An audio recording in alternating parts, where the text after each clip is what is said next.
Sesión inaugural de nuestro curso de poshumanismos y nuevos materialismos. Estamos muy felices de estar aquí, de iniciar nuestra actividad.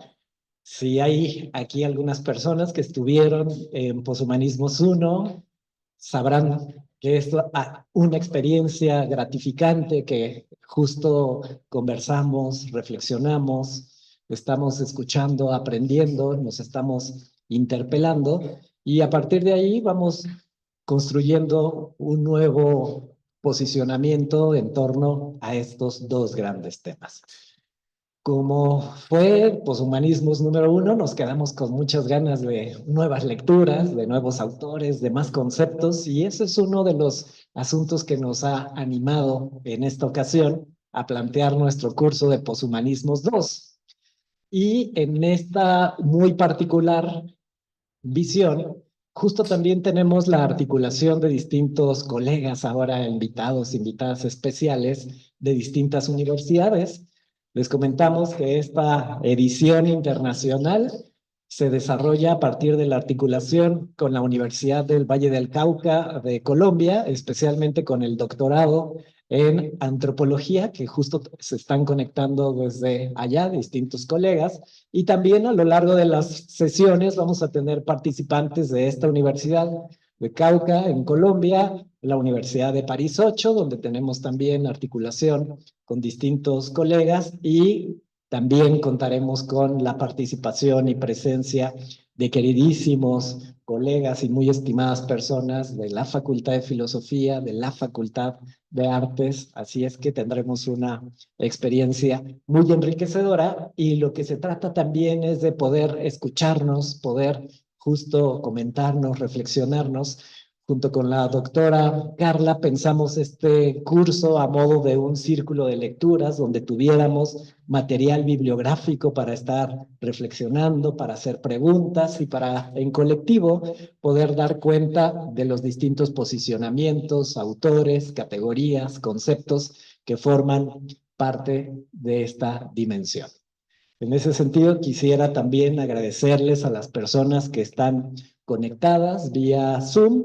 Tenemos una gran participación internacional, tenemos personas que están conectadas desde Chile, Paraguay, Ecuador, Argentina, Colombia, Portugal, Bolivia, Perú, Inglaterra, y en nuestro país hay personas conectadas de la Ciudad de México, Baja California, Puebla, Guanajuato, Monterrey, Toluca y distintas latitudes del estado de Querétaro. Así es que estamos muy contentos, muy contentas, muy felices de poder estar en esta experiencia y bueno, quiero darles la cordial bienvenida a lo que vamos a tener el día de hoy y le voy a pasar el micrófono a mi colega Carla para que dé la introducción de nuestros invitados. Bienvenidos.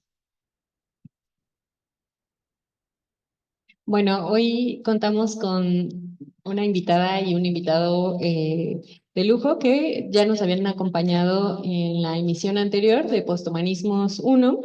Y bueno, voy a presentar a la doctora Eva Fernández. Ella es profesora investigadora de tiempo completo de la Universidad Autónoma de Querétaro.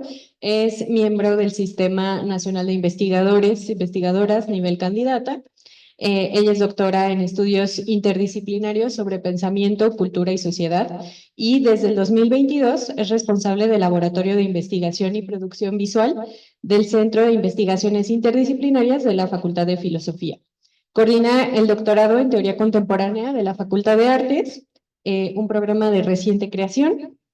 Es responsable del proyecto financiado Revelar el Territorio Mapuche, Memorias Ancestrales en Resistencia frente a los pulsos hidropolíticos del río Pilmaiquén, Fonfibe. Está interesada en el estudio, la revisión y el análisis de distintos campos del saber, sobre todo tres, en los que ha centrado sus investigaciones y reflexiones más recientes. Primero, museos, exposiciones, patrimonio, memorias y campo curatorial latinoamericano. Segundo, estudios visuales, cultura visual y visualidad contemporánea. Y tercero, giro desantrópico. Forma parte de la Red de Estudios Visuales Latinoamericanos y de la Red Connections desde el 2021 hasta la actualidad. Ha participado en diferentes congresos, seminarios y simposios nacionales e internacionales en Uruguay, Argentina, Perú, Francia, México e Italia, así como ha publicado artículos en revistas indexadas, nacionales e internacionales, ha coordinado libros y es autora de diferentes capítulos de libros. Bueno, ella es la doctora Eva y vamos ahora con nuestro siguiente invitado, que es el doctor León Felipe Barrón Rosas. Él realizó la maestría en Letras Mexicanas y el doctorado en Letras Latinoamericanas en la UNAM. Es miembro del Sistema Nacional de Investigadores y tiene perfil PRODEP. Se desempeña como profesor investigador de tiempo completo en la Universidad Autónoma de Querétaro, con adscripción a la Facultad de Artes. También ha sido profesor invitado en universidades del extranjero.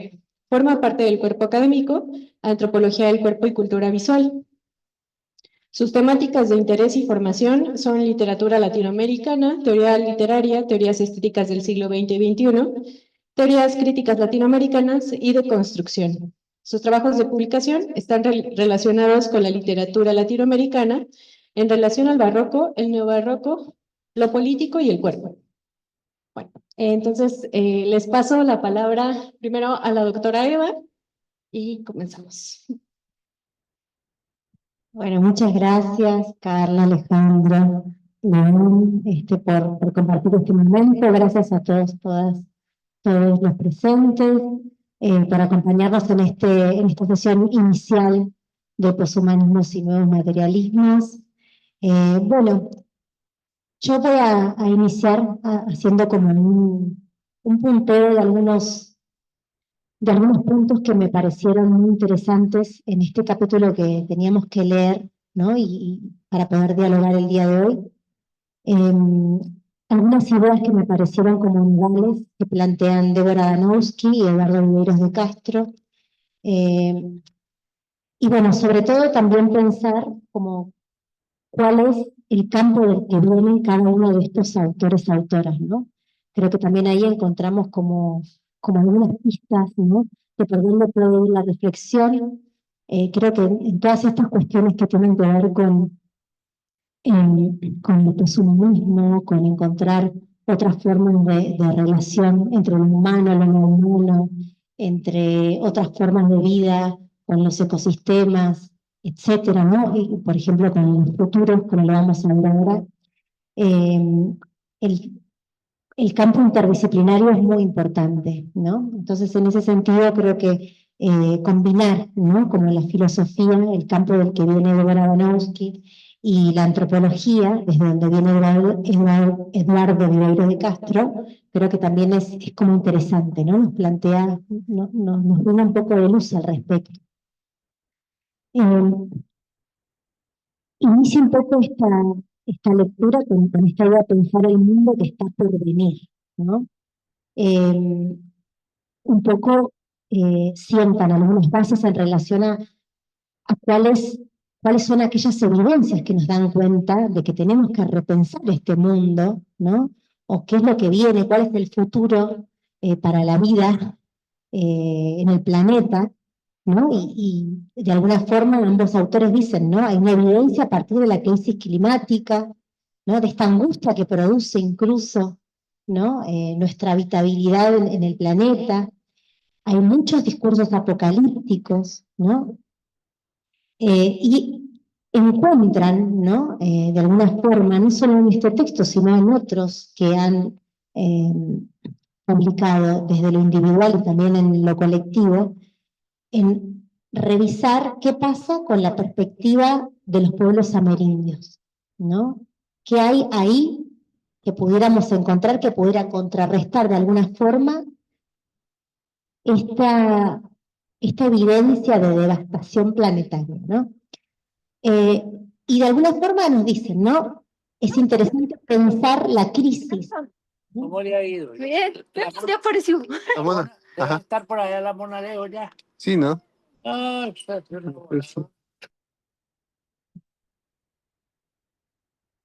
Pensar esta crisis, ¿no? Y pensar el fin del mundo, como dos categorías o dos problemáticas muy importantes, ¿no? Que suscita el texto. Y entonces, ¿qué vamos a hacer para pensar esta crisis, ¿no? ¿Cómo vamos a hacer frente a este fin del mundo latente, ¿no? Y de alguna manera nos dicen, ¿no? Bueno, es que podríamos encontrar en las cosmogonías amerindias un poco de luz, ¿no? ¿Por qué? Porque en estas cosmogonías amerindias, en estas perspectivas que tienen estos pueblos, nos encontramos en que no hay una distinción entre cultura y naturaleza, ¿no? Creo que ese es un punto como muy importante, ¿no? Que remarcan los autores y que de alguna forma nos hace pensar en que cuando empezamos a establecer diferencias, ¿no? Empezamos a establecer límites entre una cosa y otra, ¿no? Es donde se empiezan a marcar estas posibilidades de otredad, ¿no? Y entonces en ese sentido, que no haya una distinción, ¿no? Esto es algo que algunas veces lo digo de manera recurrente, pero que me encuentro que tiene mucho sentido, pensar la noción del continuum, ¿no? Nos permitiría pensar lo que está por venir de otra forma, ¿no? Bueno, también en el texto hay una distinción bastante interesante entre humanos y terrícolas, ¿no? En esta guerra de Gaia, como lo dicen los autores, donde esta distinción, que ahora comentaré un poquito más, empieza como pensando en esta idea del antropoceno, ¿no? El antropoceno, nos dicen Danowski y Ribeiros de Castro, que designa un nuevo tiempo del tiempo, ¿no? Este tiempo del tiempo con una experiencia que pone en relación escalas cronológicas que muestran que el ambiente va cambiando más rápido que la sociedad, ¿no? Y cómo esta experiencia también, de alguna forma, signa una nueva historicidad, ¿no?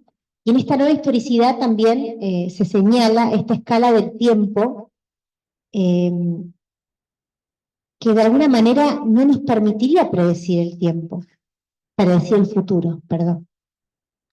Creo que en este señalamiento en relación al antropoceno, ¿no? Y a pensarlo como un tiempo también se suscita una reflexión interesante, ¿no? Porque de ahí después viene el tema de Gaia, ¿no? El antropoceno pensado desde el tiempo, y Gaia pensada como esta experiencia del espacio. Y esta experiencia del espacio está situada, ¿no? Porque nos habla de la Tierra, nos habla del mundo, nos habla del planeta. Y cómo en Gaia, ¿no? Se empiezan a producir determinadas transformaciones, ¿no? Entonces, antes de pasar como a como hacer referencia a distintos autores en los que encuentran luz, ¿no? Para plantear esta problemática del futuro y del mundo que está por venir, nos hablan de la necesidad de una reconfiguración, ¿no? De una reinvención de las categorías de humanidad y de mundo, ¿no? Que son estas, de alguna forma esto de la humanidad y el mundo, estarían como poniendo también de relieve esta diferencia o este antagonismo, de alguna forma, que se podría encontrar entre los humanos y los terrícolas. Nos hablan, por ejemplo, del historiador Chakrabarty, ¿no? que sostiene que el antropoceno, ya la sola categoría de antropoceno nos exige hablar de humanidad, ¿no? Nos exige hablar de esta especie humana. Y cómo también se menciona la catástrofe climática, ¿no? Esta noción del clima que parece tan simple, pero que en realidad de alguna forma le va dando sentido, ¿no? A esta humanidad y a esta vida en la Tierra. Y cómo la especie humana también tiene una responsabilidad enorme, ¿no? En esta catástrofe que de alguna forma es compartida, ¿no? También cuando mencionan a este historiador, hablan de capitalismo y geopolítica, ¿no? Porque por supuesto esta humanidad, ¿no? Y esta forma de habitabilidad que tiene en la Tierra, está ligada al consumo de combustibles fósiles, ¿no? A este futuro ecotóxico, a los ecocidios, etcétera, ¿no? Entonces, esta catástrofe no es una catástrofe de manera individual, ¿no? Sino que es una catástrofe compartida, compartida por la humanidad. También hacen referencia a la historia del cambio climático, y aquí le otorgan como un lugar bastante importante, ¿no? a este fenómeno, a este acontecimiento, ¿no? De cambio, y nos dicen que no está contenido en la historia, ¿no? Que tampoco está en la historiografía, sino que ni siquiera tendría que ver así, de una manera puntual, con la historia universal, ¿no? Y que este cambio climático no solamente tiene que ver con el capital, ¿no? Entonces se hacen la pregunta, ¿no? ¿Qué significa que la única finalidad común de la humanidad en su fin sea la extinción? También retoman a otro autor, a Anders, que centra sus investigaciones en relación a la amenaza a la humanidad. Nos habla de suicidio atómico, ¿no? De la diversidad, de las polaridades humanas, de los estratos que se suscitan a propósito de la categoría de humanidad, y cómo el tiempo del fin en que vivimos, dice, tiene dos tipos de hombre, los culpables y las víctimas. Anders nos habla de una guerra, de un combate, y dice que es el escenario donde la aniquilación física del otro es una posibilidad real, ¿no? De una forma, esta posición que toma Anders, retomada por Danowski y Viveiros de Castro, tiene que ver, parece bastante fatalista, ¿no? Pero tiene como mucho sentido, ¿no? Pensar que incluso dentro de la humanidad, estas dimensiones de humanidad que existen, ¿no? Se ponen en riesgo, ¿no? Porque constantemente estamos ante esa posibilidad de aniquilación de los otros, de las otras, ¿no? Y entonces, en ese sentido, los autores retoman a Bruno Latour, ¿no? En su referencia a Gaia, y en esta posición tan importante que hace Latour sobre humanidad versus mundo. Y entonces nos dice, ¿no? Latour, retomado por los autores, que esta fractura, esta dualidad de pensar la humanidad y el mundo por separado, ¿no? O en esta dicotomía, es una dualidad falsa, ¿no? Y esto tendría que ver también con un colapso de la modernidad como propuesta ontológica. Una de las cosas que se retoma en el texto, y no solo en este apartado que teníamos que leer para el día de hoy, sino en otras secciones que tiene el texto, y otros autores que son citados por Danowski y Viveiros de Castro, hay como una referencia que es insoslayable, ¿no? Que el antropoceno pone en jaque la propia noción de antropos. Pero, ¿qué significa que ponga en jaque esta noción? Está poniendo en jaque esta idea del sujeto universal, ¿no? Y entonces en esta guerra de Gaia, ¿no? En esta guerra de mundos, nos dicen, no es una guerra en la dimensión del tiempo, ¿no? No es una guerra en la dimensión del pasado, del presente o del futuro. Y entonces ahí se lanza una pregunta muy importante, ¿no? Que quizás creo que pueda ser interesante discutir, ¿no? Y es decidir en qué mundo queremos vivir, ¿no? En qué tipo de mundo queremos vivir, a partir de qué categorías, de qué reciprocidades, de qué escenarios, ¿no? ¿Qué tipo de escenario queremos? Latour también, cuando habla de los terrícolas, marca mucho como esta categoría en función de que los terrícolas están ligados a la causa de la tierra, dice en el texto, ¿no? Y esto es algo que marqué de manera significativa porque entonces estos terrícolas van armando colectivos, ¿no? Y dicen los autores, estos colectivos no es lo mismo que las culturas. La colectividad tendría otra intencionalidad, tendría otros modos de relación distintos desde la tierra, ¿no? Y entonces ahí marca una diferencia importante, ¿no? Los terrícolas serían estos colectivos y los humanos serían los modernos, ¿no? Nos hablan también del clima, ¿no? Como este elemento de sincronización histórico-política, ¿no? Y creo que también ese es un punto como muy interesante para pensar, porque es algo que atraviesa todas las dimensiones y las escalas planetarias, ¿no?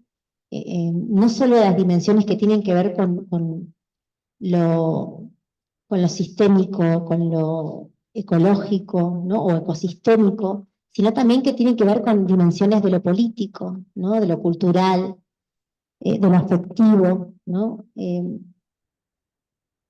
alguna forma, algunos de los puntos que yo señalé en esta primera parte del capítulo, ¿no? Pueden ser como muy específicas en cuanto a estas dualidades o en cuanto a estas referencias tan puntuales que hacen a las categorías de los autores que están retomando. Sin embargo, yo me quedaría como con esta pregunta que de alguna manera van lanzando, ¿no? Danowski y Eros de Castro, que tiene que ver con pensar el mundo en el que queremos vivir, ¿no? ¿Cuáles serían esas características? Sería a través de seguir sosteniendo la noción de cultura, ¿no? O pensar la colectividad, ¿qué implicaría pensar la colectividad? ¿No? Y cómo también podemos pensar ese fin del mundo como un acontecimiento fractal, ¿no? Bueno, yo lo dejaría un poquito por ahí.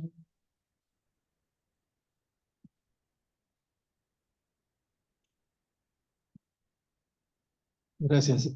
Bueno, voy a continuar con esta parte del capítulo, tratando de ligar algunas cosas que mencionó Eva. Me gustaría un poquito retroceder, ¿no? Varias páginas hasta el título, porque yo creo que es bien interesante la manera en cómo proponen el título de este libro, que es a manera de pregunta, ¿hay un mundo por venir? Y ahí se está escondiendo desde un inicio ahí una referencia, una huella a Jacques Derrida, ¿no? Recordar que Eduardo Viveiros de Castro está en su trabajo muy relacionado con el postestructuralismo. Recordar este libro que tiene de metafísicas caníbales, ¿no? Antropología postestructural. Y aquí creo que es bien importante especialmente sobre cómo están pensando el futuro, ¿no? O un mundo por venir, o un mundo dentro de un futuro.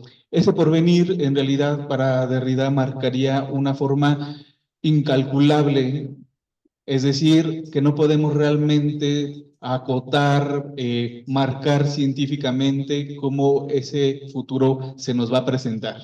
Pero no por ello esa imposibilidad de calcular nuestro futuro va a implicar un detenimiento de nuestra acción por tratar de encontrar mejores formas de vida en ese futuro. Pero sí es importante entender que ese porvenir sí está yendo por otro lado, quizá contraponiéndose a posturas también que se mostraron en el siglo XX como emancipatorias, en contraposición a la modernidad capitalista, pero que sí tenían un fin muy determinado, o un fin muy claro hacia dónde iban a llegar. Esta pregunta de ¿hay un mundo por venir? No solamente se cuestiona por el futuro en el que podríamos entrar, sino incluso si realmente lo hay, ¿no? En este segundo momento del capítulo que tocó explorar esta vez, que es el fin del mundo como acontecimiento fractal, los autores Danowski y Viveiros de Castro parten de algunas ideas de Bruno Latour, en algunos momentos siguiendo las ideas de Bruno Latour y en otras haciendo una crítica también a la visión de Bruno Latour, que yo creo que esa es la parte interesante, ¿no? Parten de la idea, ¿no? Sobre que para Bruno Latour hay un momento en el que las sociedades amerindias empiezan a ser tomadas en consideración, empiezan a ser escuchadas por el norte global. Claro, de una manera precisamente donde esa escucha ya está, o esa escucha tiene un filtro también muy modernizado para comprender esas cosmovisiones. Y la pregunta que se hace Bruno Latour y que rescatan los autores es si en esas sociedades hay alguna forma que pudiéramos o se pudiera rescatar para pensar un futuro precisamente por venir o un mundo por venir. Viveiros de Castro y Danowski ponen ahí una respuesta, que es la de Latour, donde considera que no. Y yo creo que ahí viene gran parte de la crítica que van a hacer Danowski y Viveiros de Castro ante esta tesis de Bruno Latour, que en este caso Bruno Latour, al negar esa posibilidad, creo que se está mostrando o está mostrando su lado moderno de una manera muy fuerte, en el sentido de que la modernidad como un proyecto civilizatorio expansivo y que necesita de esa expansión, de esas longitudes largas, va a considerar Bruno Latour que precisamente esas sociedades amerindias no tienen esa posibilidad de extenderse, ¿no? Pero es precisamente, y aquí yo creo que vendría este cuestionamiento, que es en el momento en que este proyecto civilizatorio de la modernidad, que se va transformando a una modernidad capitalista y que va colonizando el mundo de la vida, que precisamente esa necesidad de extensión y que va pasando durante siglos es lo que nos tiene precisamente en este punto en el que estamos hablando de si realmente hay una posibilidad de futuro o no. En ese sentido, al negar esa posibilidad de que esas cosmovisiones provean de cierta respuesta con sus técnicas, porque para Bruno Latour la técnica rudimentaria de estas sociedades y su población en realidad pequeña pareciera en un primer momento que pueden ser un camino o un ejemplo a seguir ante esta catástrofe que se nos avecina, pero dice, el problema es que esos proyectos civilizatorios siempre han estado tan acotados que es difícil que podamos pensar que esas formas de vida se puedan extender y por lo tanto convertirse en un modelo global de vida. Claro, esas formas de vida no parten de la lógica moderna expansiva que necesita la modernidad. Por lo tanto, sí, podemos entender la línea argumentativa de Latour, en la que él mismo se muestra como sumamente moderno, pensando que la solución tiene que ver con propuestas que en realidad terminan siendo formas de vida globales, ¿no? Después, para Viveiros de Castro y Danowski, dicen Bruno Latour, para Bruno Latour, estas sociedades no están a la altura del desafío actual por su técnica rudimentaria, pero para ellos es precisamente esta técnica que Latour la considera como rudimentaria, y otra vez ahí está como este aspecto muy moderno, ¿no? Es decir, hay técnicas superiores, hay técnicas más avanzadas, y ahí se le sale lo moderno a Latour, ¿no? Pensar precisamente que la técnica no es solamente uno, sino tendremos que hablar de las técnicas. y de una pluralidad de técnicas, y que la técnica no es algo inherente y exclusivo de las sociedades modernas capitalistas, sino que en realidad es algo inherente, en todo caso, aquello que va a denominar como terrícolas, ¿no? En realidad, nosotros, ¿no? Como humanos, que aquí, bueno, hay que siempre hacer esta distinción cuando está hablando de terrícolas y humanos, pero la técnica es parte de. ¿Por qué la técnica es parte de? Porque es lo que nos provee básicamente de nuestro sustento, aunque no estemos en sociedades modernas capitalistas, ¿no? La técnica siempre está presente. La cuestión es precisamente que esa técnica se ha naturalizado como si fuera parte fundamental y exclusiva de este tipo de sociedades modernas, y que entonces si nos pensamos fuera de la modernidad, entonces estaríamos pensando fuera de un pensamiento científico y también fuera de formas tecnificadas. Y eso no es así. Lo que tratan precisamente de rescatar es que existen diferentes formas de técnica y que deberíamos volver a ver esas formas en cómo la técnica se utiliza, ¿no?, bajo otros fines que no son los fines de nuestra modernidad, y que ese sí sería un ejemplo de cómo pensar por otros lados un futuro posible. Lo ponen así. De alguna manera esta técnica o estas técnicas se volverían un recurso y ventaja cruciales en un futuro post-catastrófico. Y aquí van a ligar otro punto, pero antes de ir para allá, yo creo que esta idea creo que también es central en esta segunda parte del capítulo. Considerar, uno, que la técnica no es exclusiva de las sociedades modernas capitalistas. Dos, que hay una pluralidad de técnicas y de ciencias. Tres, que voltear a ver a otras formas de tecnificación nos podría ayudar a pensar salidas fuera de una sobreproducción que nos está llevando a la catástrofe climática. Y esta diversidad de técnicas sería aquello que también Yukoi hablaría de tecnodiversidad, ¿no?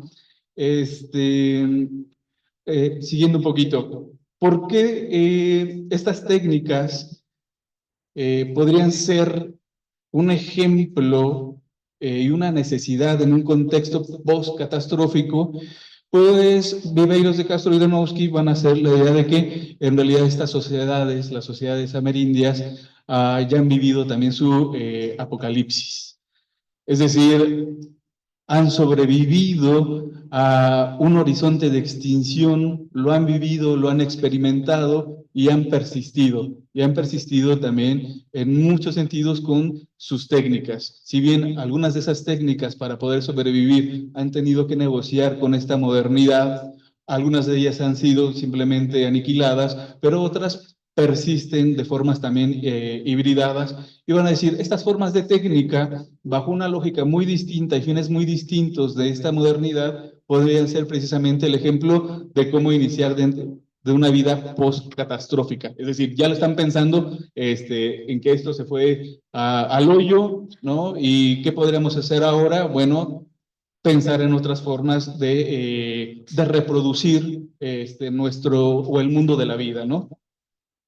Dice más bien los que no estamos preparados, este es un punto importante, van a decir ellos, los que no estamos preparados para lo que viene, no son las sociedades amerindias, que ellos ya vivieron su apocalipsis y han sobrevivido, sino más bien nosotros, como sujetos muy modernos, con un montón de comodidades y que difícilmente podríamos sobrevivir a ese apocalipsis, ¿no? Estamos tan acostumbrados como sujetos modernos capitalistas, superconsumistas, que difícilmente nos imaginamos otra vida que no sea precisamente esa. En ese sentido, los que no estamos preparados para ello somos en realidad nosotros. Latour, en todo caso, considera que las posibilidades de prolongación de las formas modernas tienen tintes positivos, es decir, para Bruno Latour no se trata, a pesar de que nos estamos dirigiendo a la catástrofe, de eliminar todos los elementos de la modernidad, porque tampoco podríamos caer en ese extremo. Hay aspectos importantes de la modernidad. La cuestión es cómo pensamos o replanteamos esas formas y esas lógicas de la modernidad sin que nos lleven precisamente a la extinción. De alguna manera, ¿no? Y para ir cerrando con esta parte del capítulo, lo que ellos van a proponer es un proceso molecular de incivilización, ¿no? Que sería como un contraproyecto de la modernidad, que estaría situado más bien precisamente a procesos moleculares en vez de estar pensando, esta que sería importante, en formas y proyectos macros, sino en proyectos moleculares de incivilización, donde precisamente este proceso molecular implicaría ir haciendo una revisión, análisis y prácticas fuera de ese proyecto civilizatorio que ha sido la modernidad, que conllevaría a repensar nuestras formas de relación entre los propios humanos, entre los humanos y otras especies, entre los humanos y otras formas de vida, fuera de las lógicas de esta civilización que siempre ha visto como materia explotable a otros seres humanos y a otras formas de vida. En ese sentido, sería un proyecto contramoderno, ¿no? Hacer esta diferencia, yo creo que aquí es importante entre terrícolas y humanos. Los humanos los van a entender precisamente como aquellos que están dentro de la lógica, la aceptan, la reproducen, la lógica de la modernidad. Y los terrícolas, ahí serían aquellos humanos que no entran dentro de esa lógica, pero también los no humanos, que de alguna manera están dentro de todo este horizonte de extinción y que entre todos estamos ahí presentes, ¿no? O llegando a ese punto que se ve cada vez más cercano. Bueno, eso en general, ¿no? De lo que podemos ver en este capítulo de Viveiros de Castro y de Danowski. Bien, ahora vamos a pasar a una ronda de intervenciones para las personas que nos acompañan en Zoom. Por si alguien quiere comentar algo, preguntar algo, eh, lo que sea. ¿No? ¿Tenemos alguna mano levantada?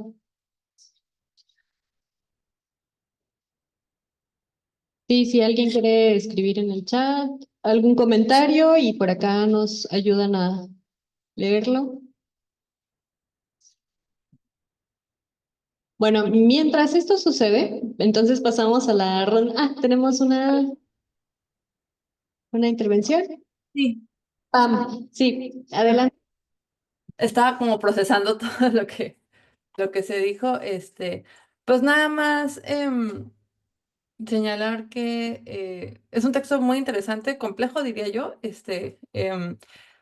Pero hay dos cosas que quisiera como resaltar. La parte de que señala que Anders dice que es nuestro deber ser pesimistas, que eso me llamó mucho la atención porque habla del pesimismo como lo que nos motiva, digamos, o moviliza a prevenir, ¿no? A quizá a detener este apocalipsis inminente, ¿no?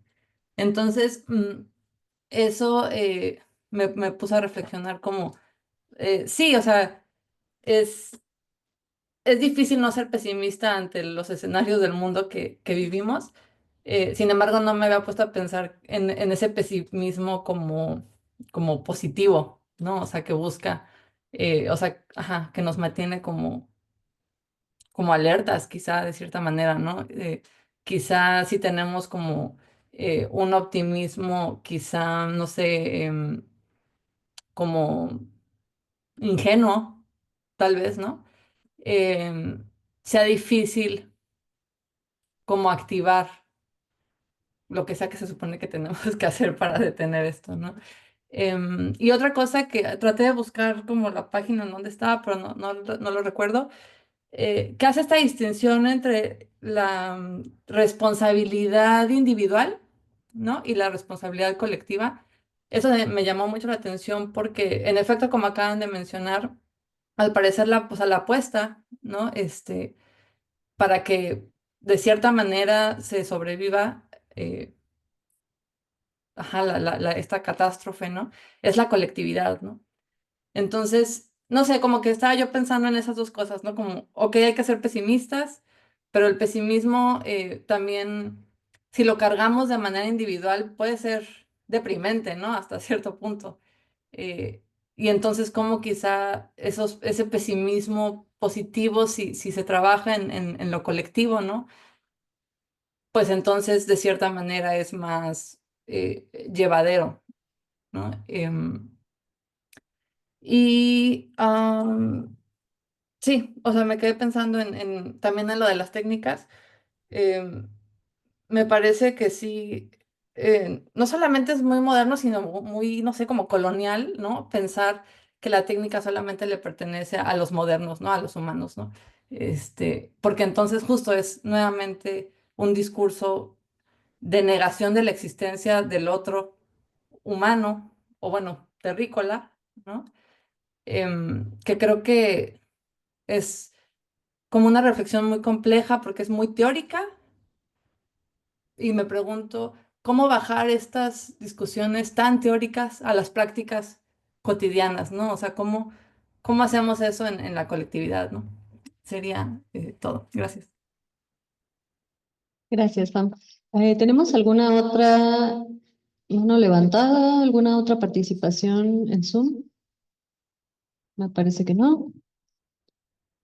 Luz, levantaste la mano. Ah, adelante.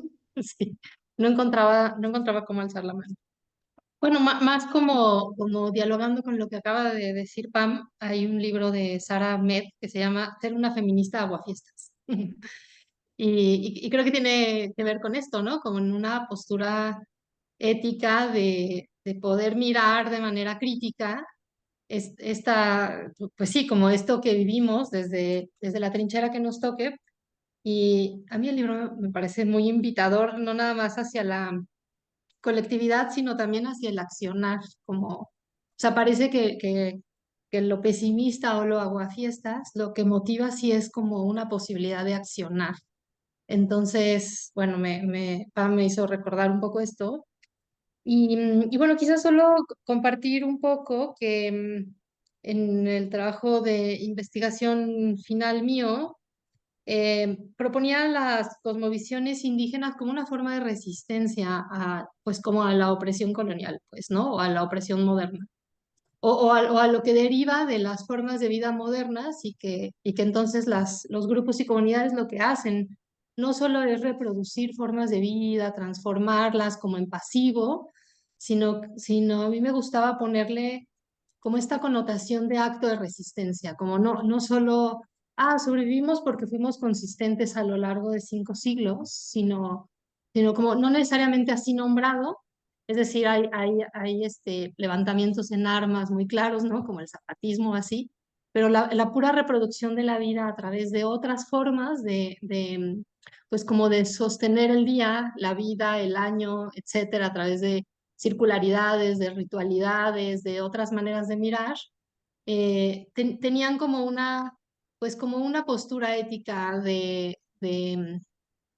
pues de rebeldía, de acto de resistencia y no solo de reproducción de la vida.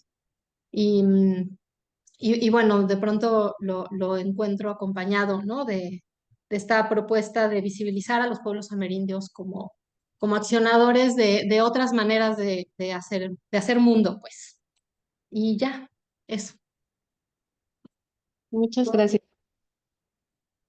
Tenemos una pregunta de Agustín Nieto que nos dice, entonces el proyecto civilizatorio de la modernidad deja fuera de su punto central a la naturaleza, pero al mismo tiempo la comercializa y la capitaliza. ¿Qué sucede con eso? No sé si alguno de los invitados quiera contestar esa pregunta.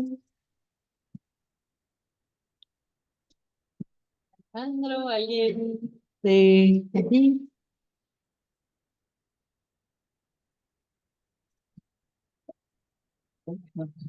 Bueno, intentando como una respuesta quizá a esta pregunta.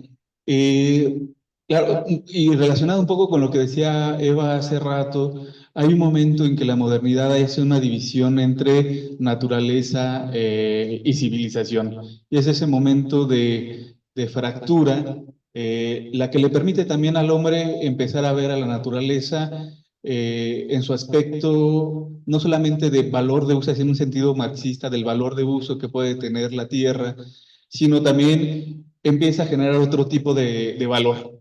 Y en el momento en que esa tierra empieza a ser vista no solamente como un valor de uso, sino como algo que puede empezar a valorizarse, lo que genera es esta división aún más profunda, donde precisamente son los seres humanos vistos como unidades de producción, la tierra es vista solamente como un medio para la acumulación de capital, y precisamente por eso mencionaba mucho, ¿no? Esta modernidad creo que siempre va a ser importante subrayarla como modernidad capitalista. Quizá pensando en modernidades, en la posibilidad de modernidades alternativas, ¿no? No sé si alguien más quiera. Sí, es que yo creo que la misma pregunta ya está como la respuesta, ¿no? Porque cuando hablamos de proyectos civilizatorios, o sea, ya hay como una intención entrópica desde civilizar, ¿no? Por supuesto que deja fuera la naturaleza, que la capitaliza, que la utiliza como recurso, ¿no? Creo que acá lo interesante y un poco a lo que nos instan los autores a pensar es qué vamos a hacer con eso, ¿no? O sea, de qué manera vamos a pensar el futuro logrando deconstruir estas categorías que están tan metidas, ¿no? Que están tan practicadas desde la humanidad, pensando desde, como especie humana y también como terrícolas y como todas las formas de humanidad que puedan haber, ¿no? Bueno, yo pensaría un poco así, que sí, que por supuesto que la utilizan, ¿no? Utilizan la naturaleza, se utiliza así, con este término de utilidad, y bueno, por eso también en algún momento es interesante pensar esta categoría de capitaloceno, ¿no? Porque justamente la naturaleza se vuelve como parte de esa fuerza de trabajo, ¿no? Como el capital, ¿no? Bueno, lo dejaría ahí. Sí, y me parece un poco que esta pregunta provocadora, ¿no? ¿Cuál es el mundo que queremos? ¿Cuál es el horizonte? ¿Cuál es el porvenir que estamos pensando? Es parte de esta reflexión. Y lo que hemos estado escuchando y dialogando de parte de nuestros comentaristas y también de la obra, es que los conceptos y justo todo este tramado epistemológico produce una cosmovisión. Y esta cosmovisión obviamente no es neutra porque también orienta una serie de comportamientos, prácticas en las cuales se puede erigir desde un sistema político y económico como el capitalismo, pero también al mismo tiempo provoca la posibilidad de fracturas, grietas, donde emergen estas otras formas de colectivización posible. Es desde ahí que tanto Débora Danowski y Eduardo Viveiros de Castro se hacen esta pregunta. ¿Pensar el futuro también será un aspecto que tengan que ver con las posibilidades de las multinaturalezas y de las otras formas de pensar que no están inscritas únicamente en la modernidad? Y eso me parece interesante porque justo desde las cosmovisiones amerindias y especialmente las selváticas, ambos autores hacen esta reflexión acerca de los modos de relación que van más allá de lo humano y su vínculo con lo no humano.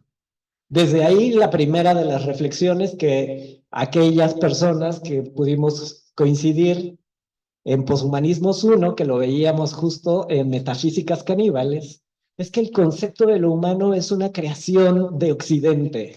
El concepto de lo humano es una implicación política y económica. Y el concepto de lo humano no solamente tiene que ver con una forma de humanidad, de razón o de modernidad, sino también tiene un conjunto de implicaciones políticas, un conjunto de implicaciones coloniales y un conjunto de implicaciones vinculadas con la simetría del poder.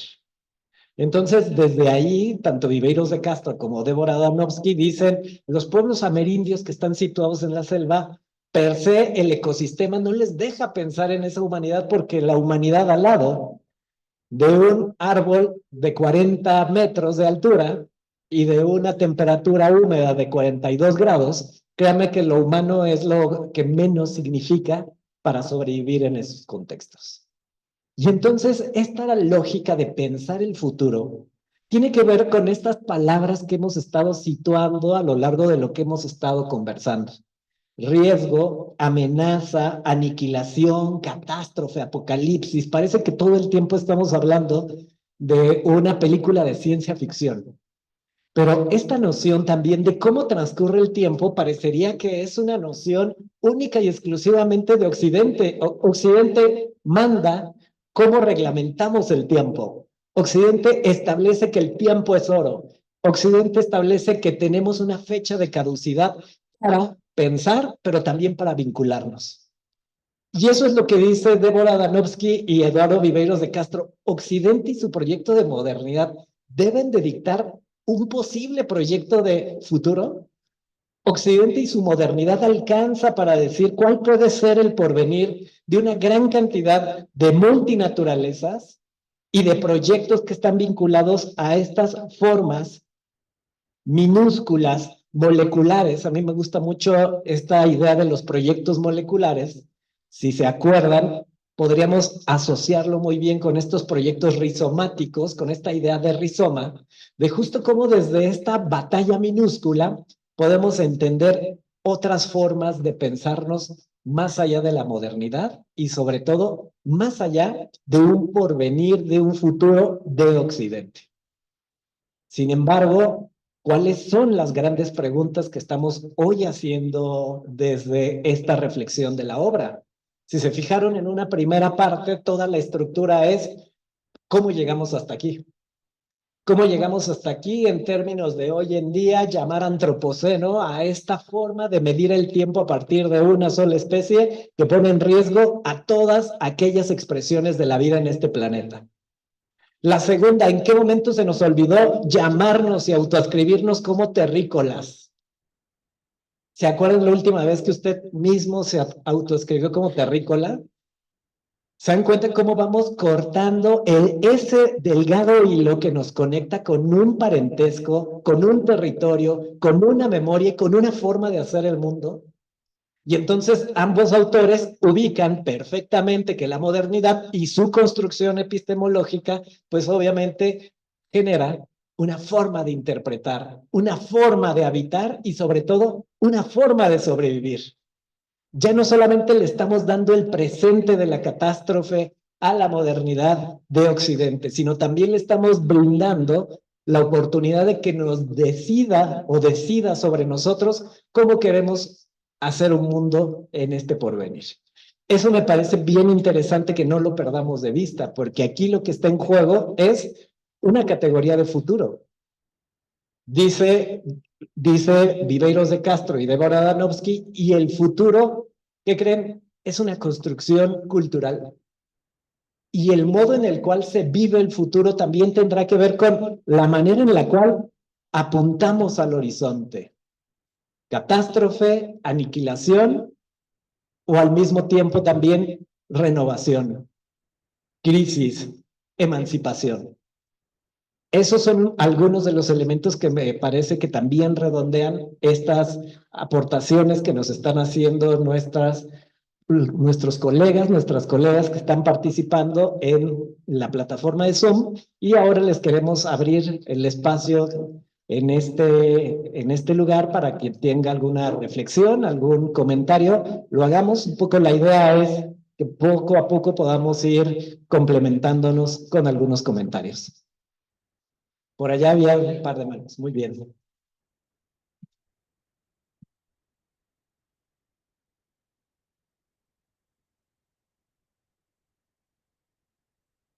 Hola, buenas tardes. Bueno, a mí de lo del texto me gusta muchísimo esta invitación que nos hace a descolonizarnos, sobre todo cuando nos llama terrícolas, ¿no? La Gaia, la modernidad. O sea, me gusta toda esta conexión que hace con los pueblos originarios para, pues sí, para desprendernos de esto que ya nos está suicidando, ¿no? Esta forma de vivir en el día a día de la ciudad, de la contaminación, en todas estas cuestiones. No sé, bueno, creo que me fascinó el texto. Gracias.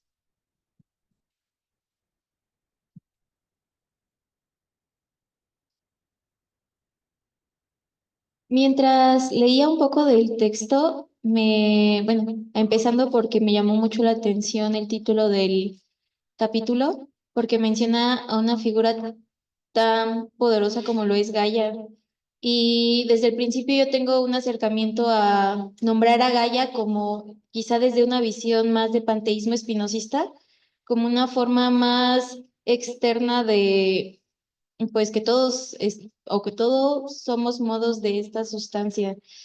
Y que pensar esto como desjerarquización de lo existente en el mundo le trae muchos problemas al sistema político, al sistema capitalista, porque implica cuestionar todo esto que ya dijeron de la producción, de la explotación ambiental, de la educación misma, porque ya no somos capaces de pensar en vivir, sino más bien estamos invadidos con esta idea del progreso moderno. ¿Cómo progresar? ¿Cómo seguir, no? En, ¿Y de qué forma podríamos salirnos de esta dicotomía o de este antropoceno? ¿Cómo escapar cuando es tan complicado, no?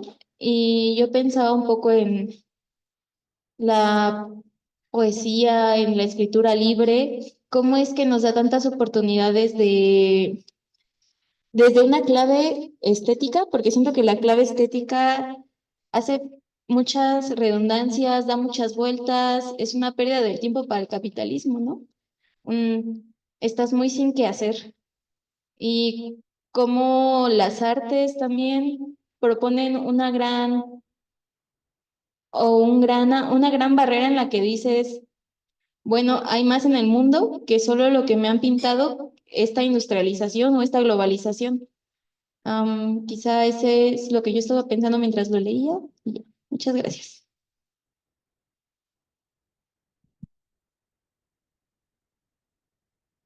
Buenas tardes, ¿qué tal? Bueno, yo igual cuando revisaba el texto también se me venían muchas ideas y sobre todo recordaba a Fisher, ¿no?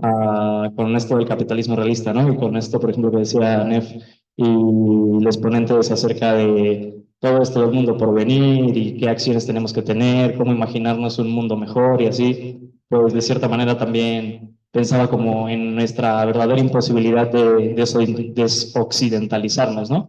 Y de cierta manera, pues es como, digo, una pregunta que sigue con las cuestiones de, de la exposición justo esta de cómo vivir, pues recuperando incluso como a Arendt, cómo vivir como un paria del capitalismo, ¿no? Cómo vivir fuera del capitalismo, cómo pensar fuera del capitalismo, cómo salirnos de los marcos conceptuales, teóricos, vivenciales, sociales, culturales y demás, ¿no? Y en realidad yo, bueno, por eso yo sí diría, no se puede, ¿no? Directamente como que me parece muy imposible, pero igual me gustaría saber, pues, qué piensan todos, ¿no?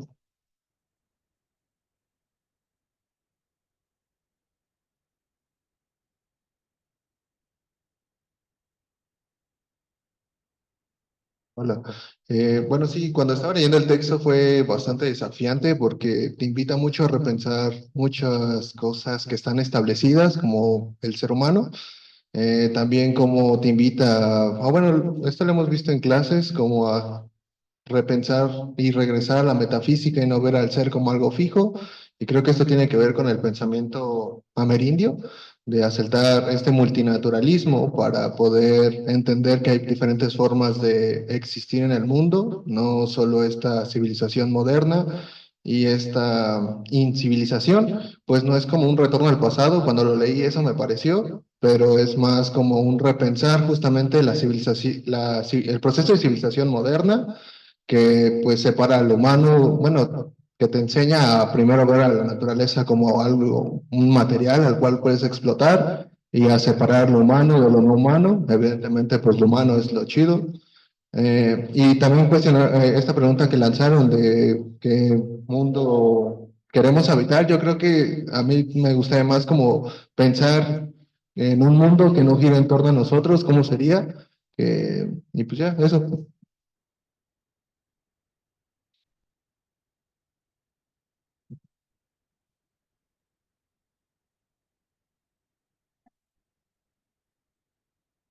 Yo tengo como varias cuestiones, sobre todo pensar el antropoceno desde la temporalidad, ¿no? O sea, creo que ahí marca una distinción muy, o sea, como clave para entender.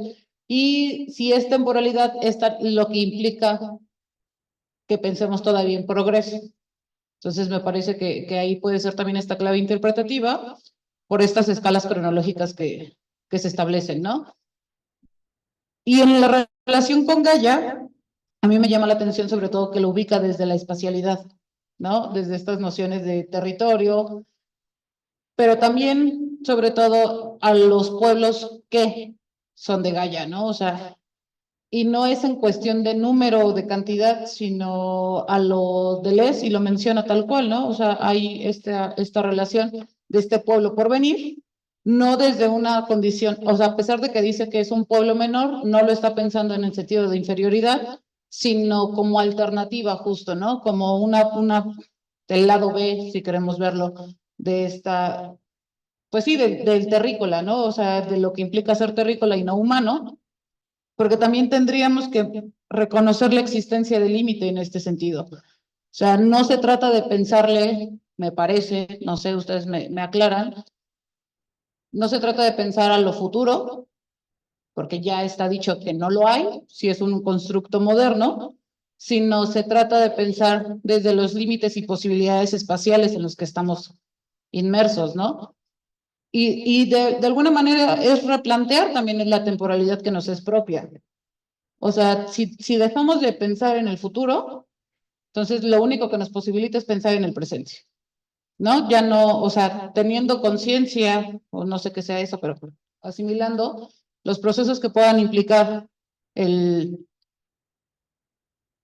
la temporalidad que nos es propia, cómo somos producto de esa temporalidad, que no podemos negar que somos producto de la modernidad, pero sí la tecnología del frenado, ¿no? Es como si ya no nos sirve esta cuestión del aceleracionismo ni el Fordismo, o sea, ¿qué podríamos inventarnos, no? O sea, ¿qué podríamos ahí posibilitar? Ya.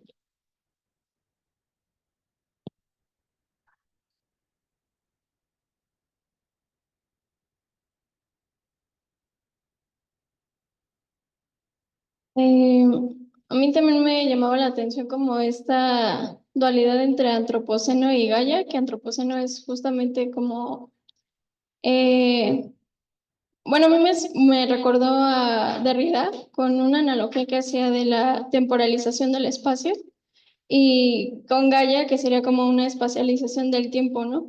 Y también esta última propuesta que dice que, bueno, ¿qué podemos hacer? Bueno, con todo este aceleracionismo, pues lo único que se debería de acelerar sería la desaceleración, ¿no? Y, y pues también, como en esta dicotomía de terrícola y humano, que al final menciona contra quién se está peleando y hace toda esta lista, ¿no? De las grandes corporaciones y no sé, también ahí fue como de, pues sí, o sea, sí, no podemos deslindarnos como tal de la responsabilidad y decir, bueno, ellos tienen toda la responsabilidad y ya. Y creo que también a partir del pesimismo, pues también se puede llegar a accionar más que tal vez en un optimismo, ¿no? De decir, bueno, ya está todo y no sé, solo sigo avanzando, ¿no? Y también que mencionaba, bueno, hay una parte en donde dice, bueno, lo que tienen en común es que se reproducen, ¿no? O que buscan, bueno, creo que sí era la reproducción o algo así, pero también, bueno, o sea, como que se agrupaban y estaba el sistema de parentesco, shalala. Y también por otra parte dice, bueno, también lo que nos une pues es la muerte, ¿no? Y se me hizo como muy potente una frase que decía, en un mundo en donde todo está vivo es necesario dar cuenta también de la muerte, ¿no? Y pues, o sea, como en esta vida también dar cuenta de que vivimos en, con y por otros, ¿no? También de estar aquí. Y... em, pues tal vez no ahondé tanto, pero también me gustó lo de la tríada que mencionaba Latour, del nomos, el demos y el teos, creo que era. Y, y ya. Y también el autocontrol, que también lo mencionaba como parte tal vez de esa aceleración de la desaceleración.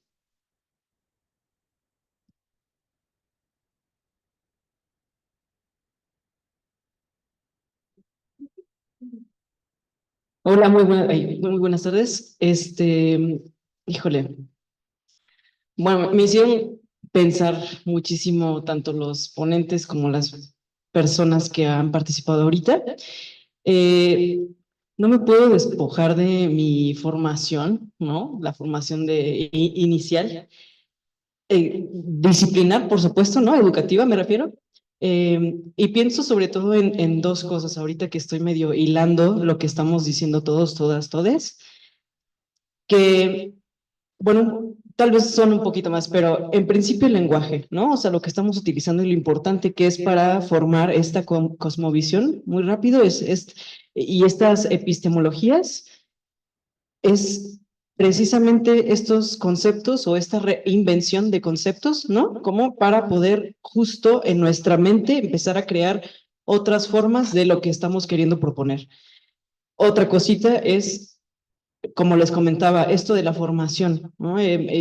Tuve la oportunidad de estudiar la licenciatura en biología y fue un viaje sumamente enriquecedor y pues la verdad es que todo lo pienso en ese término, ¿no? Entonces, de pronto justo escuchar estos proyectos, ¿no? Lo alejado que estamos en la naturaleza y a mí de pronto se me hace un poquito hasta evidente, ¿no? El hecho de que a lo mejor podamos, de alguna manera, acercarnos a nuestra historia, pero no historia humana, sino historia, pues, ecológica, evolutiva, desde el inicio de los inicios, ¿no? De la vida en la Tierra.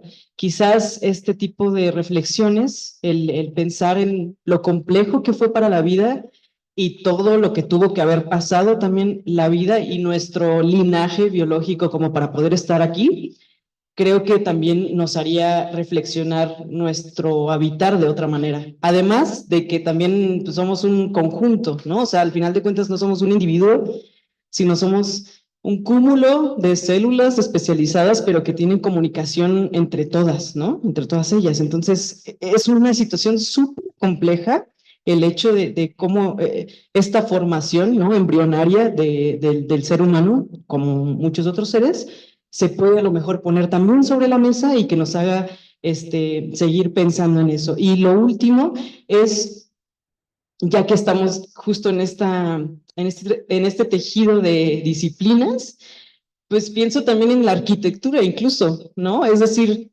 estamos hablando de estas relaciones, de la naturaleza, ¿no? De la temporalidad, pero en cuatro paredes.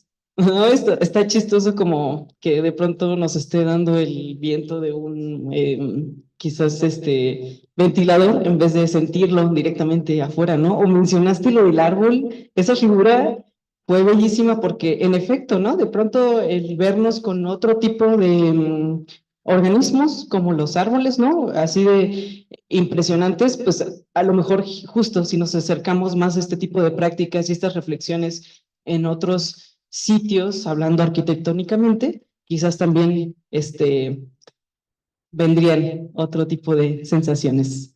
Gracias.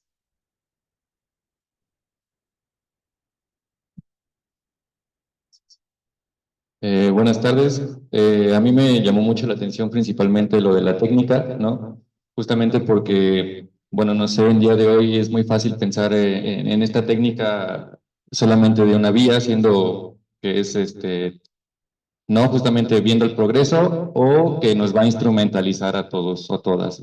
Entonces, me gustó mucho la forma en la que introducen esta otra forma de ver las técnicas, ¿no? Justamente como un conglomerado que podemos usar y que no implica solamente verla como algo bueno o como algo malo, sino como situarla y poder usarla para justamente estos fines, ¿no? No solamente plantarla como la bandera hacia el progreso y ya no, sino justamente cuestionarla e incluso lo que dice el texto, ¿no? Declararle la guerra como a este tipo de pensamientos, ¿no? Que muchas veces nos van instaurando en, no sé, en las escuelas, por ejemplo, aquí en la universidad, ¿no? En el que nos hacen ver muchas veces, perdón, que lo humano solo se mide a través de lo humano, ¿no? Y que todo lo demás que no está dentro de este perfil es como atrasado, como que no tiene sentido, ¿no? Y que justamente estamos viendo que no. Y la idea misma de Gaia es la que nos viene a dar esta cachetada con guante blanco. Gracias.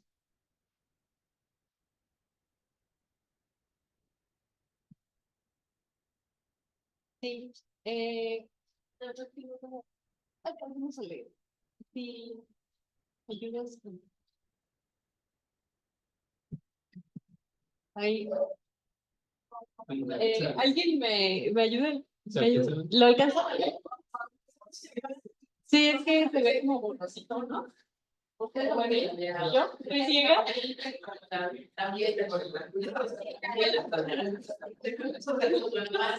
A ver, si quieres, acá te ayudo. Dice Adriana Castellanos Alvarado. Hay algo sobre la guerra de los mundos que menciona el texto, que me hace pensar en que no toda coexistencia es posible, no solo porque cada realidad está justamente lugarizada. La vida es distinta y sus entramados son lo que son en virtud de las redes e interconexiones particulares entre los seres humanos y más que humanos, sino porque hay ontologías que excluyen por definición a otras. Y ahí me parece clave lo que plantea el texto sobre la importancia de tomar partido.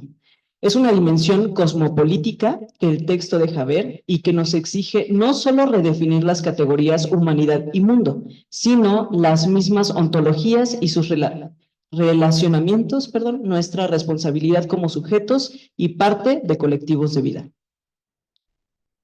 Y había...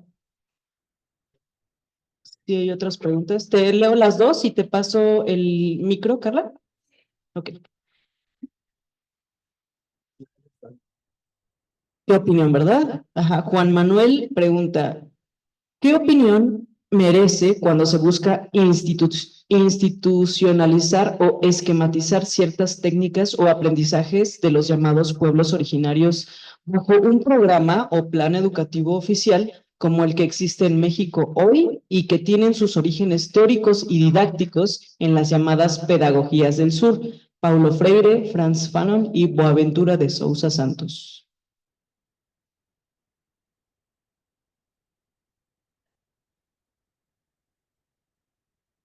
Bueno, un poco para ir conectando varias participaciones, me gustaría comentar algo, bueno, sí, primero ahí. Mencionaba hace rato Alejandro todas estas palabras que pueden ser como muy escandalosas, ¿no? Y hay una que no mencionó que creo que es bien importante, que es venganza.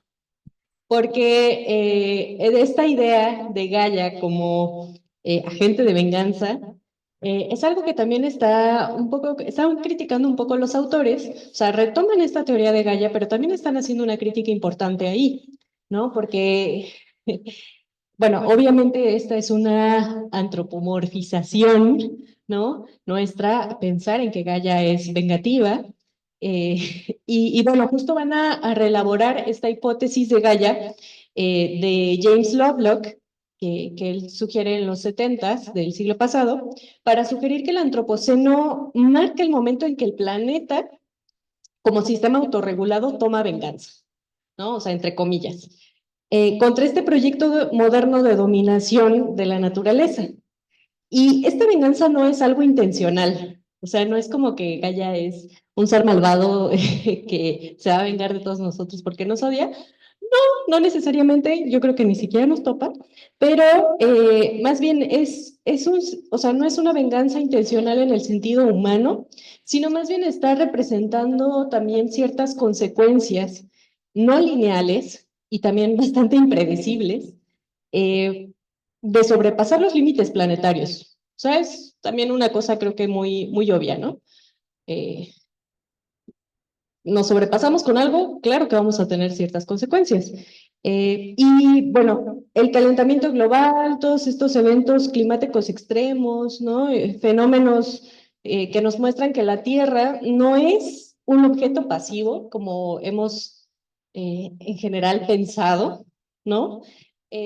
sino que más bien es un sistema muy complejo que va respondiendo activamente a las perturbaciones antrópicas y desestabiliza las condiciones que permitieron este florecimiento de la civilización humana. Y bueno, esto va a ser bien importante. Ahora, hay otra cosa que comentó Elena sobre como cuál era la alternativa, ¿no? O sea, este aceleracionismo. Y en el texto sugiere un concepto que toma de Isabel Stengers, que es slow science o ciencia lenta. Y creo que este concepto valdría la pena un poquito recuperarlo, nada más mencionarlo para que pues podamos ver en el horizonte cómo sería esto contrario a lo que estamos viviendo, ¿no? De una ciencia sumamente acelerada que nos promete mucho bienestar, pero bueno, hemos visto que no tanto a la mera hora. Entonces, nada más un poco este concepto que desarrolla Stengers, que justo está proponiendo una crítica al modelo dominante de producción científica contemporánea. Y este concepto, de hecho, lo pueden encontrar en el manifiesto de una ciencia lenta o algo así. Y bueno, tiene una crítica justamente a la aceleración y a la productividad excesiva de la investigación científica actual, ¿no? Donde, ¿qué es lo que reina ahí? La cantidad de publicaciones sobre la calidad y sobre la profundidad del pensamiento. Y eso creo que cualquiera que se dedique a la academia lo tiene clarísimo, ¿no? Incluso desde que somos estudiantes, ya nos empiezan a acostumbrar a producir, no importa si está bien o mal, tú produces, ¿no? La defensa de tiempos más pausados también sería importante para la reflexión y un poco experimentar cómo sería un tiempo más pausado para la ciencia, por ejemplo, ¿no? Permitiendo que los científicos piensen con mayor profundidad. O sea, porque incluso como este ritmo de producir, nos da poco tiempo para reflexionar profundamente qué estamos produciendo y pensar, o sea, ni siquiera pensar en las consecuencias, ¿no? O en las posibles alternativas a lo que estamos planteando, ¿no? Harari, un historiador bastante trendy ahora, dice algo como, siempre tendríamos que pensar desde las ciencias que esto que yo estoy proponiendo con la mejor intención de la vida, ¿qué pasaría si estuviera en las manos de un tirano, no sé, pensemos de un Trump, ¿no? ¿Qué pasaría si esta ciencia estuviera en manos de alguien con mucho poder que pudiera usarla para otra cosa totalmente distinta a lo que yo pensaba cuando la inventé o cuando creé esta idea, ¿no? Entonces, eso es un poco también a lo que va Stengers, como cómo la ciencia podría tomar una pausa, darse un respiro para reflexionar qué es lo que se está produciendo, cómo se está produciendo, y pues también cuestionar esta economía de la promesa, ¿no? O sea, en la que la ciencia está justificando todo el tiempo su financiamiento mediante promesas de innovación y soluciones rápidas a problemas que son súper complejos, ¿no? Que si lo pensamos, pues tenemos un montón de supuestas soluciones, ¿no? Por ejemplo, toda esta cuestión del capitalismo verde, ¿no? Que en realidad no están solucionando problemas que son sumamente complejos y nada más nos dan como ahí un poquito de paz mental y ya, ¿no? Pero no solucionan nada. Entonces, bueno, ya para cerrar esto, pensar o reconsiderar los valores que guían la actividad científica, sobre todo argumentando que la ciencia debe ser mucho más consciente de sus consecuencias sociales y ambientales, ¿no? Stengers está conectando un poquito esto del slow science con su concepto de ecología de las prácticas, donde enfatiza que la ciencia no existe aislada, sino más bien siempre está en relación con múltiples actores sociales, políticos y ecológicos. Entonces, bueno, un poquito retomar esta propuesta creo que nos ayudaría pues incluso a imaginar, ya, o sea, ya no pensando en cuestiones de futuro, sino ya muy en el presente, situándonos en el presente, ¿qué estamos haciendo? ¿Qué estamos produciendo? ¿No? Y no nada más, o sea, aquí desde ciencias sociales, desde humanidades, ¿no? Desde la antropología, desde la filosofía. O sea, sino esto extenderlo, ¿no? A, no sé, qué está pasando en las neurociencias, qué está pasando con la nanotecnología, qué está pasando con todo esto que está súper acelerado y dónde queda como esta reflexión, ¿no? O este respiro. Entonces, bueno, por ahí podría, o sea, ir un poco. Y, bueno, ya, ahora sí, con esto cierro. Esta cosa de el fin del mundo, que me parece, a ver, ¿cómo lo digo para que no suene feo? Es una cosa que nos encanta regodearnos en esta idea del fin del mundo y el fin del mundo y nos vamos a extinguir y el apocalipsis, pero no nos ponemos a pensar que en realidad esta idea del fin del mundo es un proceso gradual. O sea, no es algo que sucede mañana o sucede ahorita y ni nos dimos cuenta, ¿no? Creo que parte de esto es un poco, no sé si disfrutamos esta ansiedad que nos causa pensar en el fin del mundo o, ¿no? Pero eso, o sea, no vivimos el fin del mundo como, en realidad como un evento apocalíptico súbito, sino más bien como un deterioro progresivo de las condiciones que están sosteniendo la vida, ¿no? Y bueno, creo que aquí los autores hablan de un evento lento que ya está en curso, que es la extinción masiva de especies, ¿no? La acidificación oceánica y, bueno, contaminación generalizada. Entonces, este fin no implica necesariamente la extinción humana total, ¿no? Esto está planteando la desintegración actual del mundo, muy gradual, del mundo que conocemos, pero no necesariamente, o sea, es que ya mañana se acabó, ¿no? Y creo que eso sería bastante, en realidad, bastante benévolo, ¿no? Que se acabara ya se acabó, y no nos dimos cuenta, ¿no? No sé, tocó un meteorito y destruyó la Tierra, ya, no pasó nada. Pero más bien es esta cosa gradual que va destruyendo poco a poco estas comodidades, ¿no? Estas formas que hemos ido construyendo, o sea, de esto, de este lado de los humanos, ¿no? Y que, bueno, se van a ir poco a poco, pues, limitando, ¿no? Entonces, bueno, básicamente eso, y por acá creo que había una mano levantada, no sé si le damos la palabra. Sí, bueno, por acá y luego cerramos con los invitados. Es que, o sea, de esto que mencionas, Carla, me parece que es como evidente que pensar en el apocalipsis, pensar otra vez en estos tiempos venideros, implica pensarlo desde el antropoceno, ¿no? Y lo que marca en realidad también es la cantidad de desigualdades que estamos enfrentando, no que vamos a enfrentar, sino que estamos enfrentando, porque en realidad esa extinción, ¿quién la puede solventar? Y yo creo que, al menos hablo por mí, no, ¿no? O sea, por eso esta, o sea, si seguimos pensando desde estas posibilidades temporarias, ya valimos. Y está bueno pensar el apocalipsis inmediato, como hay varias personas que lo hacemos. Pero, o sea, también viene este proceso de desigualdad económica, ¿no? Vienen estos procesos de las condiciones de privilegio donde el norte global tiene, a pesar de que es de los, es el que en realidad contamina más, el que, o sea, son los que tienen la solvencia antropocéntrica, que no tenemos las latitudes, ¿no? O sea, y hay una parte del texto que lo menciona, o sea, hablar de este pueblo por venir, de estos terrícolas por venir, en realidad no es en extensión, o sea, nosotros podríamos ser muchísimo más, pero no tenemos las posibilidades antropocéntricas, ¿no? En ese sentido.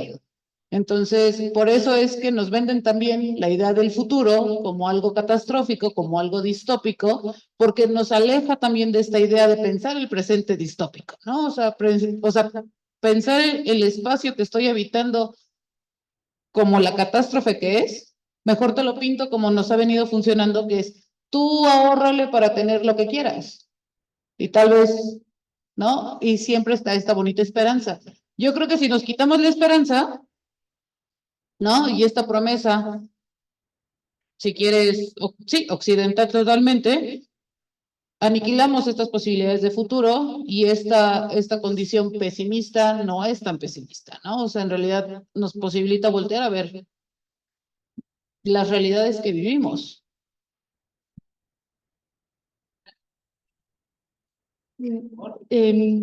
Bueno, pues ya recuperamos en la línea de Elena. Yo cuando estaba revisando el texto y de lo que escuchaba, me puse a pensar que nos encanta seguir siendo medievales con esto del fin del mundo. O sea, de verdad, no hemos salido del medievo y me encanta. O sea, porque, bueno, me encanta en el sentido de que, o sea, a mí la autora y el autor me muestran que de verdad nada más no usamos túnicas porque hace calor, ¿no? O sea, pero realmente, o sea, pero en ese sentido, siguiendo lo que mencionaba Elena, sí me quedé muy preocupada con que ahora los humanos, como agentes geológicos, estamos destruyendo absolutamente todo, pero está disfrazado con la historia medieval de que va a venir el anticristo y El Salvador, ya lo dijo South Park, ¿no? Así.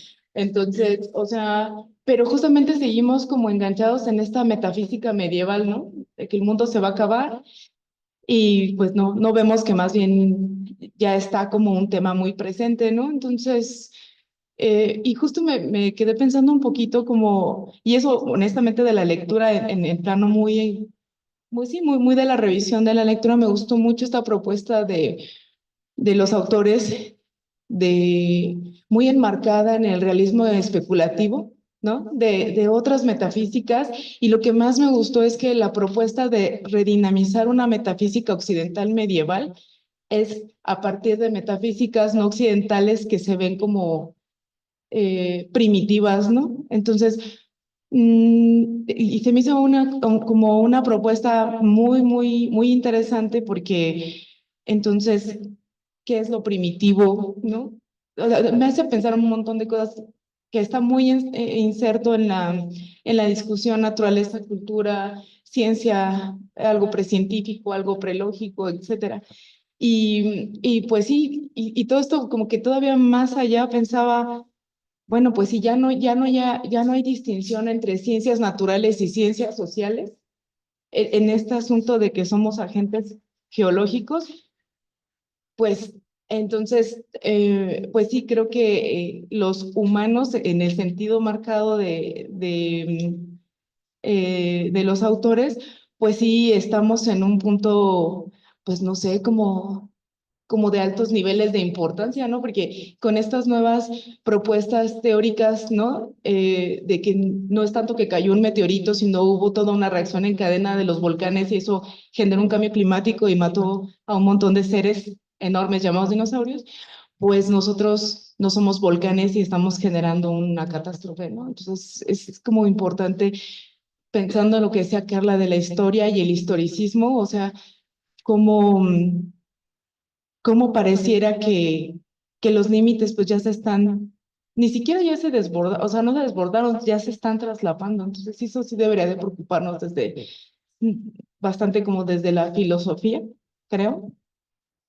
Primero, que seguimos siendo medievales y segunda, que nos resistimos a transicionar en ese sentido, ¿no? Porque bueno, por lo menos como dice Elena, a mí me resulta muy neurotípico para mí pensar en el fin del mundo y la catástrofe, porque eso te permite cortar de tajo, ¿no? Pareciera que estamos muy instruidos para eso, para esperar el final, porque no nos gusta pensar en los procesos de lentos y de corto plazo, ¿no? Porque es donde se evidencia que no hay, pues sí, o sea, no hay soluciones que puedan ir así retrotrayendo cosas, por lo menos en el corto plazo. Y bueno, yo creo que eso nos asusta mucho y entonces ya usamos túnicas y pensamos en Demian, ¿no? Y en películas y esas cosas.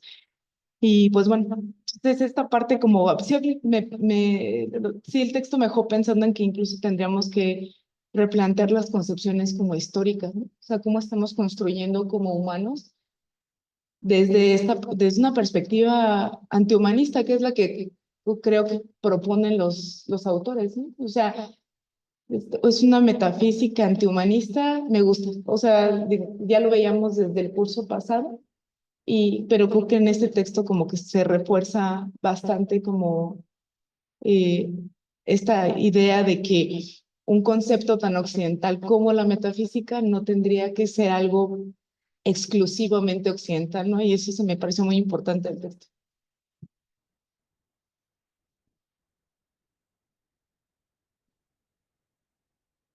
Bueno, hay un montón de cosas para comentar o para decir que no nos va a alcanzar el tiempo, pero bueno, intentando hacer como un resumen o un cierre de algunas de las cosas que hemos estado diciendo, de las preguntas o los comentarios, las reflexiones que se suscitaron en este espacio.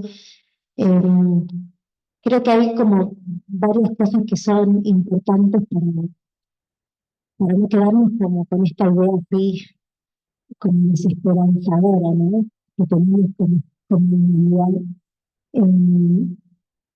Varias personas comentaron en relación al tema del espacio y del tiempo. Yo creo que por ahí también hay como una pista importante, ¿no? Para pensar que justamente el tiempo y el espacio en el que vivimos, en el que habitamos, son tiempos y espacios antrópicos, ¿no? Entonces, ¿qué pasaría si se repintan esas nociones de tiempo, esas nociones de espacio? Cuando hablábamos del futuro, es por supuesto un futuro antrópico, está pensado desde el hombre, ¿no? Comentaba el compañero de Berlín que siempre hay como parece que lo humano es lo chido y lo otro no, ¿no? Entonces, ¿pero qué tipo de humano, no? Es este humano occidental, racional, inteligente, pensando un poco en lo que comentabas de la técnica, ¿no? Entonces, ¿dónde encontramos el valor? ¿A qué le vamos a dar ese lugar y esa voz, ¿no? Como de poder, ¿no? ¿Dónde lo vamos a ubicar? Creo que la posibilidad de construir un montón de categorías desde el lenguaje, por supuesto, que nos aprisionan, que nos constriñen, ¿no? Y que no nos dejan habitar de otro modo, ¿no? Habitarnos, compartirnos, ¿no? O sea, todas esas formas de relación que se pueden dar entre les humanos, además de con la naturaleza. Creo que ahí hay un punto importante en el que, de alguna manera, los autores en este texto nos están invitando a pensar. Desde la pregunta, como decía León, ¿no? ¿Hay un mundo por venir? No están hablando de futuro, ¿no? Están hablando de mundo. Cuando Elena comentaba sobre el espacio, ¿no? A mí siempre me viene a la cabeza la noción de territorio, ¿no? Entonces, cuando hablamos de territorio, de cómo se divide, se parcela, se segmenta el territorio, siempre es a partir de ciertas nociones o de ciertos condicionamientos políticos, económicos, ¿no? Que tienen que ver con la propiedad. Entonces, ahí está el problema, ¿no? Creo que ahí es como un punto interesante, y ligándolo un poco a esta noción de terrícola de Latour, ¿no? Que habla de los colectivos, ¿no? Creo que ahí hay como una de las salidas más importantes que nos brinda el texto, y que creo que hay muchísimos otros textos, autores, autoras que apuestan por lo colectivo, y entonces, en ese sentido, la chica de allá atrás comentaba algo en relación al arte y a las prácticas que se dan a partir del arte, por qué y qué pasa ahí en ese campo, ¿no? Pensando, ligando un poquito esto como con el mundo del arte, con los espacios donde se institucionaliza el arte y con las prácticas artísticas, creo que ahí tenemos una potencia gigante, como diría Nelly Richard, ¿no? Una fuerza potencia, ¿no? Para resistir, como también comentaban en Zoom, ¿no? Estas cosmogonías ameríndias pensadas como resistencias, llevadas a ciertos espacios, practicadas de otros modos, ¿no? Como por ejemplo desde lo artístico. Creo que hay como posibilidades interesantes y emancipatorias, ¿no? Emancipatorias de lo afectivo y emancipatorias desde las ideas, ¿no? Para terminar, una de las cosas que también me parece interesante, y era una pregunta en Zoom desde el inicio, ¿qué hacemos? ¿Qué podemos hacer desde lo cotidiano para pensar un mundo en el que podamos habitarnos, compartir, ¿no? Hay un concepto muy interesante de Soli Relmi que toma de Guattari, me parece, que es el de micropolítica, ¿no? Y entonces creo que apelar a los actos micropolíticos desde lo cotidiano es una posibilidad muy interesante para hacer cambios, ¿no? Y para tratar de transformar, bueno, transformar el lenguaje está muy difícil, ¿no? Pero sí para tratar de conectarnos de otros modos, ¿no? Y sobre todo pensando en esto que se viene, ¿no? En cómo vamos a estar en este presente, ¿no? En este presente planetario. Sí, un poquito para darle seguimiento a esta idea que Eva señalaba, nos va a faltar tiempo para comentar el día de hoy aquellas preguntas, aquellas reflexiones, pero no hay que preocuparnos. Este es nuestro primer curso, nuestro primer encuentro en esta idea de poshumanismos que cada vez vamos creciendo y vamos generando otro tipo de aventuras y experiencias. Me parece que esta idea de una emancipación cotidiana tiene que ver con estas nociones acerca de cómo ir en contra de la velocidad. El ritmo, el aceleracionismo es un nivel impuesto. Y pensar ahora en la lentitud, la contemplación. Justo ahora pensaba en estos ejercicios de aprender a habitar. Estos ejercicios que tristemente no se enseñan en la universidad. En la universidad pública, o al menos en esta universidad, no se enseña a ser habitantes de este planeta. Se enseña a ser tecnócratas de cómo pensar y escribir sobre el planeta, cómo sentir el planeta. No se nos enseña a contemplar. No se nos enseña a disfrutar 30 minutos de ver cómo se mece una rama de un árbol. No se nos enseña a observar cómo funciona la organización social de un hormiguero. Se nos enseña a entender perfectamente que le tenemos que preguntar a la inteligencia artificial por qué las hormigas se siguen a sí mismas. E inmediatamente entendemos que es un sistema que funciona a partir de feromonas y que entonces, por lo tanto, decimos, pues así que chiste. Y eso me parece que es parte de esas emancipaciones. La idea de habitar el planeta. La idea de habitar el planeta, pero ya no solamente de este humanismo que apesta a modernidad, sino más bien habitar el planeta desde otras formas de vincularnos con ellos, desde otras velocidades y desde otros modos de hacer enlace. Si se fijan, aquí hay 3 ideas fundamentales. La idea de la velocidad hacia un proceso de desaceleración. La idea de tenemos todo el tiempo que intervenir el mundo para transformarlo o de vez en cuando debemos de contemplarlo y aprenderlo.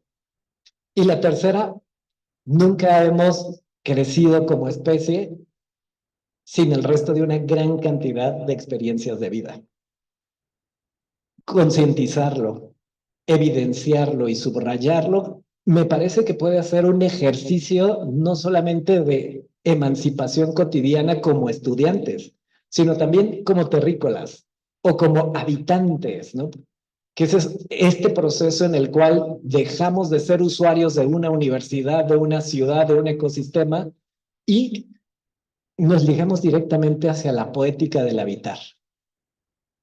Hacer poesía, escribir, hacer una deriva y no pensar única y exclusivamente en el proceso dentro de la producción, sino más bien el encuentro, la posibilidad.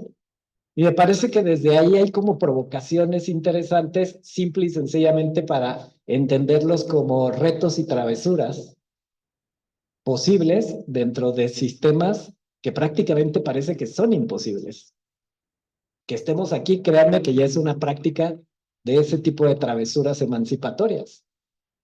Piensen que no es muy fácil reunir estudiantes de distintas licenciaturas en una facultad que se llama de filosofía. Así es que creo que estamos por un camino adecuado porque al final la práctica es lo que hace la diferencia. Bueno, tenemos dos manos levantadas. Yo creo que nos da tiempo de un comentario muy rápido. Pam y luego Ronald.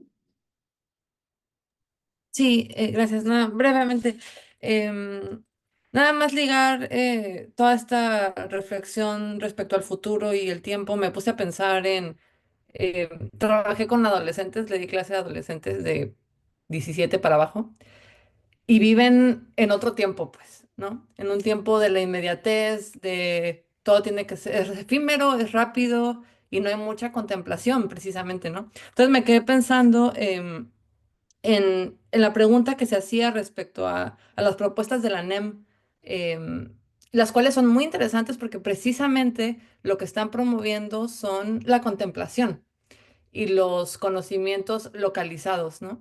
Em, lo cual es un reto porque precisamente los docentes muchas veces son reacios a implementar, ¿no? Estas nuevas dinámicas de enseñanza, pero que a mí me parecen fundamentales precisamente por todo lo que estamos diciendo, ¿no? O sea, estamos en un mundo en el que todo es rápido. La inteligencia artificial, ahorita que la mencionaban, también es una de esas cosas que, eh, pues sí, la ciencia está avanzando y parece que nos da grandes respuestas, pero tiene un costo, ¿no? Por ejemplo, ecológico, ¿no? La inteligencia artificial gasta, no sé, una búsqueda en ChatGPT gasta 10 veces más agua que una búsqueda en Google, ¿no? Entonces me quedé pensando cómo esta apuesta de la educación, de nuevas maneras de enseñar, pues es fundamental, ¿no? Y quizá la pregunta se podría plantear, pues por ejemplo, en las universidades, ¿no? O sea, ¿qué tanto están las instituciones precisamente dispuestas a cambiar estas prácticas y estas nuevas maneras de conocer y pensarnos y habitarnos, ¿no? Sería todo. Gracias. Ronald. Muy buenas noches para todos. ¿Me escuchan? Sí. Ah, qué pena, no prendo la cámara porque hice el ensayo y me baja a nivel del internet. Me comunico con ustedes desde Cali, Colombia, y quería hacerles un comentario frente a precisamente el tema que usted habló ahorita de la ciencia lenta de Steinhers, y que hice cuando se hizo la lectura. Felicitarlos en el sentido de que precisamente esta práctica que estamos haciendo aquí tiene que ver un poco con eso. La ciencia, dentro de estos términos humanos modernos en una plataforma capitalista, pues solamente admite el conocimiento. Y creo yo que la intención de abrir estos campos y estos espacios permite también acercarnos un poquitico a los saberes. Si seguimos dentro de la misma ciencia, caemos en una contradicción, porque estaríamos diciendo que estamos viéndonos como terrícolas, pero desde la plataforma en donde ya estamos ubicados y donde nacimos. Es fundamental para lograr caminar en estos nuevos mundos, aceptar la conversación, aceptar los saberes, aceptar esos espacios en donde los tiempos se vuelven eternidad, y el arte nos habla y son otras formas de expresión que a veces son simplemente sacadas de forma porque posiblemente no nos dan progreso. Felicitarlos porque precisamente creo que este espacio es mi primera vez, soy primíparo con ustedes, pero creo que me ha gustado mucho el espacio de la charla. Esta charla es fundamental para no caer en una contradicción frente a los temas que estamos tratando. Muchas gracias. Gracias, Ronald. Bueno, pues vamos cerrando la sesión de hoy. Creo que queda mucho por decir, quedan muchas preguntas,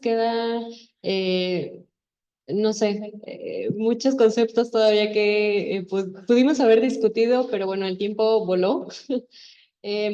No pasa nada, tenemos 4 sesiones más. De hecho, este texto se va a conectar bastante con otros textos que vamos a revisar. Entonces, bueno, por ahí si se quedaron con alguna pregunta, con algún comentario, guárdenlo para la siguiente, seguro saldrá la oportunidad para sacarlo.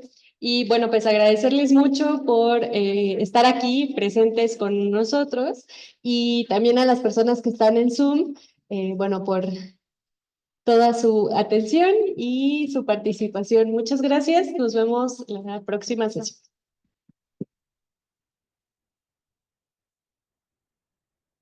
Perdón, no agradecí. Perdonen mis malos modales. No agradecí a nuestros invitados. Muchas gracias, Eva. Muchas gracias, León, por estar aquí y por haber compartido con nosotros este texto. Gracias.